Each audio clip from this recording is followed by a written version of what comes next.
Tata Nexon EV, MG Windsor और Mahindra XV 400 अभी launch हो चुकी थी और अभी लॉन्च हुई है हुंडई क्रेटा ईवी। तो इतनी सारी ईवीज लॉन्च हो रही हैं और आपका भी शायद मन कर रहा होगा एक ईवी खरीदने का, लेकिन क्या आपने ईवी से जुड़े हुए नुकसान और फायदे के बारे में पूरी तरह से जान लिया है? इस वीडियो में हम उन्हीं चीज़ों की बात करेंगे और साथ में भारत में ईवीज की क्या पोजीशन है उसके बारे में बात करेंगे।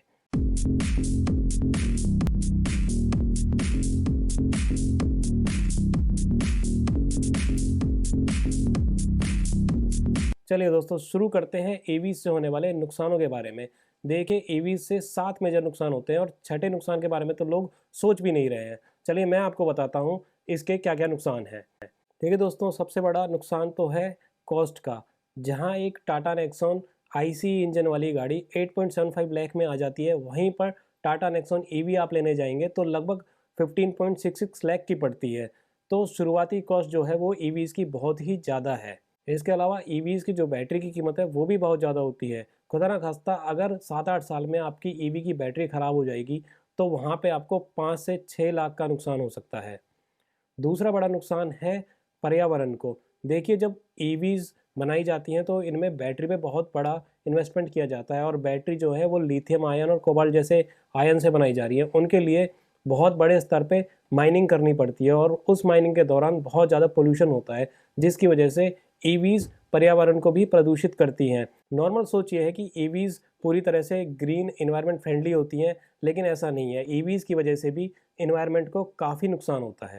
ईवीज का तीसरा बड़ा ड्रॉबैक है चार्जिंग इंफ्रास्ट्रक्चर की कमी। देखिए, इंडिया एक डेवलपिंग कंट्री है और इसमें चार्जिंग इंफ्रास्ट्रक्चर अभी बहुत ज़्यादा अच्छा नहीं है। अगर पूरे इंडिया की हम बात करें तो पूरे इंडिया में लगभग 7,000 चार्जिंग स्टेशन है, जबकि अगर पेट्रोल पंप्स की बात करें तो इसमें लगभग 70,000 पेट्रोल स्टेशन हैं और पेट्रोल डलवाने के लिए आपको सिर्फ 5 मिनट का वेट करना पड़ता है। जबकि अगर आप ईवी की बैटरी को चार्ज करें तो कम से कम 1 घंटे से लेके 4 घंटे तक का टाइम लगता है नॉर्मल डीसी कनेक्शन वाले चार्जिंग पोर्ट्स पे भी। तो जब तक चार्जिंग इंफ्रास्ट्रक्चर बहुत अच्छा नहीं हो जाता है तब तक ईवीज को लेना एक समझदारी नहीं है। Number 4, range anxiety. देखिए, ईवीज को लेके रेंज एंग्जाइटी हमेशा बनी रहती है, क्योंकि ईवीज की जो बैटरी है वो हमेशा एक जैसा परफॉर्म नहीं करती है। अगर टेम्परेचर कम होता है या बहुत ज़्यादा हो जाता है तो उस टाइम पे ईवी की बैटरी की परफॉर्मेंस कुछ फ्लक्चुएट करने लग जाती है। और जो कंपनी 400 किलोमीटर की रेंज क्लेम करती है और एक्चुअली जब उसको आप रोड पे चलाते हो तो लगभग 250 किलोमीटर की ही रेंज देती है। तो ईवीज़ को आप लेके बहुत बड़े रूट पे नहीं जा सकते हो। अगर आप रूट पे जाते भी हो तो आपको ध्यान में रखना पड़ेगा कि आप इसको चार्ज कहाँ-कहाँ कर पाओगे। तो वहाँ पे चार्जिंग स्टेशंस हैं या नहीं है, या फिर चार्जिंग की सुविधाएँ उपलब्ध हैं या नहीं है, इस सब के बारे में भी सोचना पड़ता है। नंबर 5, बैटरी की परफॉर्मेंस और सुरक्षा। देखिए दोस्तों, अभी बहुत सारे मामले ऐसे आए हैं स्पेशली टू व्हीलर व्हीकल्स में, जहाँ पे बैटरी फटने की वजह से व्हीकल्स में आग लग गई है। अगर हम पेट्रोल व्हीकल्स की बात करें तो उनके क्रैश टेस्ट वगैरह होते हैं जिससे उनके सेफ्टी के बारे में पता लग जाता है, लेकिन ईवीज़ पे अभी ऐसे कोई टेस्ट हुए नहीं हैं। हो सकता है कि एक छोटे से एक्सीडेंट की वजह से इसकी बैटरी में आग लग जाए और वहाँ पर आपको भारी नुकसान हो जाए। तो ये भी एक ईवीज़ का बहुत बड़ा ड्रॉबैक है। और नंबर 6, जिसकी तरफ लोग ध्यान नहीं देते हैं, वो है सर्विस स्टेशंस की कमी। देखिए, ईवी अगर आप खरीद रहे हो तो आपको डेडिकेटेड सर्विस स्टेशन पे ही इसकी सर्विसेज मिलेंगी, जबकि आईसी का इंजन आप खरीदते हो, यानी कि पेट्रोल या डीजल व्हीकल आप खरीदते हो, तो उनकी सर्विसेज आप कहीं भी करा सकते हैं। इनके बहुत सारे मैकेनिक आपको मिल जाएंगे। लेकिन अभी ईवी से रिलेटेड ट्रेनिंग मैकेनिक्स को प्रॉपर्ली नहीं दी गई है और ईवीज में आने वाली प्रॉब्लम्स को हर कोई मैकेनिक टैकल नहीं कर सकता है। तो ये एक बड़ी परेशानी भविष्य में ईवी ओनर्स को झेलनी पड़ सकती है। दोस्तों, ये बड़े नुकसान थे जो ईवी से रिलेटेड हैं, लेकिन अगर आप इन नुकसानों को सोच के थोड़े उदास हो रहे हैं कि ईवी अभी आप नहीं ले सकते हो, तो इसके कुछ फ़ायदे भी हैं जिनके बारे में हम अब चर्चा करेंगे। देखिए, सबसे बड़ा फ़ायदा तो है चलाने में कम लागत। अगर आप ईवी चला रहे हो तो लगभग ₹1 से ₹2 में आप 1 किलोमीटर का सफ़र कर सकते हैं, जबकि अगर आप पेट्रोल व्हीकल चला रहे हैं वही चीज़ 7, 8, ₹10 में जाके आप अचीव कर पाते हो। तो इस तरह से जब आप व्हीकल को चला रहे होते हो उस टाइम पे आप बहुत सारा पैसा सेव कर रहे होते हो। दोस्तों, दूसरा बड़ा फ़ायदा हो सकता है लो मेंटेनेंस का। अगर इसमें मैकेनिक्स को प्रॉपर ट्रेनिंग मिल जाए तो इनमें मेंटेनेंस कॉस्ट काफ़ी कम निकल के आएगी, क्योंकि इसके अंदर मूविंग पार्टिकल्स बहुत कम होते हैं। तो जैसे क्लच और गियर वगैरह में जो प्रॉब्लम आती है वो ईवीज़ में नहीं आएगी। तो इनका सर्विस ड्यूरेशन भी ज़्यादा हो सकता है और इनकी मेंटेनेंस कॉस्ट भी कम हो सकती है। दोस्तों, तीसरा बड़ा फ़ायदा इनसे पर्यावरण को हो सकता है। देखिए, फ़िलहाल तो इलेक्ट्रिसिटी ज़्यादातर कोल से प्रोड्यूस करी जा रही है, भारत में 70% जो इलेक्ट्रिसिटी है वो कोल से प्रोड्यूस करी जाती है, लेकिन फ्यूचर में जितना ध्यान सोलर पावर पे दिया जा रहा है तो हो सकता है कि हर घर में सोलर स्टेशंस लगा दिए जाएं और ईवीज़ को रिन्यूएबल एनर्जी पे चार्ज किया जा सके। उस तरह से जो कोल पर डिपेंडेंसी है भारत की कम हो जाएगी और ईवीज़ एक ग्रीन व्हीकल बन जाएंगी।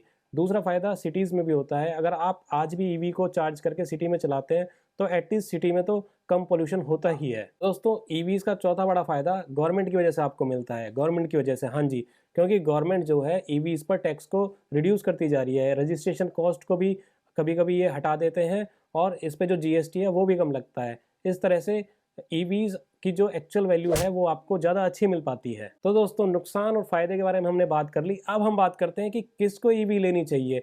देखिए, ईवीज़ डेफ़िनेटली हर किसी के लिए तो नहीं है। अब हम लोग उन लोगों को आइडेंटिफ़ाई करेंगे जिनके लिए ईवी लेना एक अच्छा डिसीज़न हो सकता है।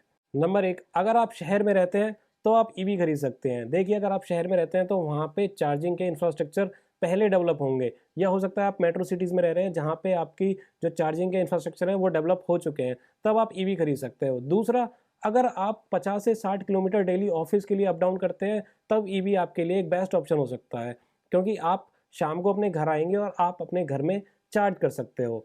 इसमें आपको चाहिए क्या, आपके घर में इसकी एक प्रॉपर पार्किंग होनी चाहिए और चार्जिंग का प्रॉपर इंतजाम होना चाहिए। देखिए, अगर आप घर के बाहर गली में पार्क कर रहे हैं या सड़क पे पार्क कर रहे हैं तो आपको ईवी बिल्कुल नहीं लेना चाहिए। अगर आप लोग सोच रहे हैं कि अंदर से प्लग लगा के रात को बाहर चार्ज कर लेंगे तो उसमें आपको बड़ा नुकसान हो सकता है। तो अगर आपके पास एक प्राइवेट पार्किंग है और वहाँ पे चार्जिंग की व्यवस्था है तो आप बेशक एक ईवी खरीद सकते हैं।